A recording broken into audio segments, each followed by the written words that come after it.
القلب ليحزن وإن العين لتدمع وإنا على فراقك لمحزونون اللهم اغفر له وارحمه وعافه واعف عنه وأكرم نزله ووسع مدخله واغسله بالماء والثلج والبرد ونقه من الذنوب والخطايا كما ينقى الثوب الأبيض من الدنس اللهم أبدله دارا خيرا من داره وأهلا خيرا من أهله وزوجا خيرا من زوجه اللهم أدخله الجنة اللهم أدخله الجنة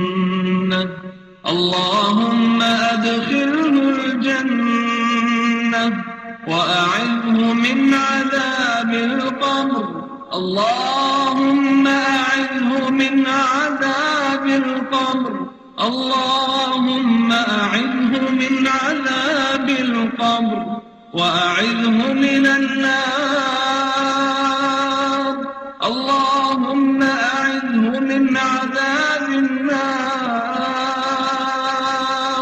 اللهم أعذه من عذاب النار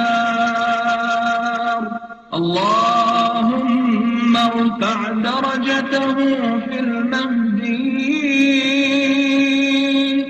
واخلفه في عقبه في الغابرين واغفر لنا وله يا رب العالمين وافتح له في قبره ونور له فيه اللهم اغفر لحينا وميتنا وشاهدنا وغائبنا وصغيرنا وكبيرنا وذكرنا وأنثانا اللهم من أحييته منا فأحيه على الإسلام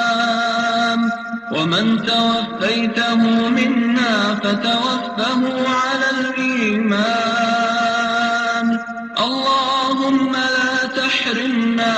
أجره ولا تضلنا بعده يا ذا الجلال والإكرام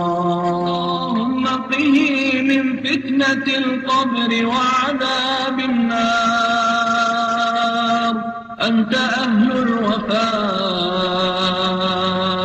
أنت أهل الوفاء أنت أهل الوفاء أنت أهل الوفاء والحق فاغفر له وارحمه إنك أنت الغفور الرحيم اللهم عبدك وابن أمتك احتاج إلى رحمتك وأنت الغني عن عذابه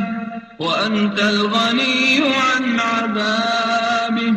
اللهم إن كان محسنا فزده في حسناته اللهم زده في حسناته وإن كان مسيئا فتجاوز عنه يا ذا الجلال والإكرام يا حي يا قيوم يا واحد يا أحد يا فرد يا صمد نسألك باسمك الأعظم الذي إذا دعيت به أجبت وإذا سئلت به أعطيت نسألك يا مولانا أن تغفر لنا وله ولجميع موتى المسلمين يا أرحم الراحمين.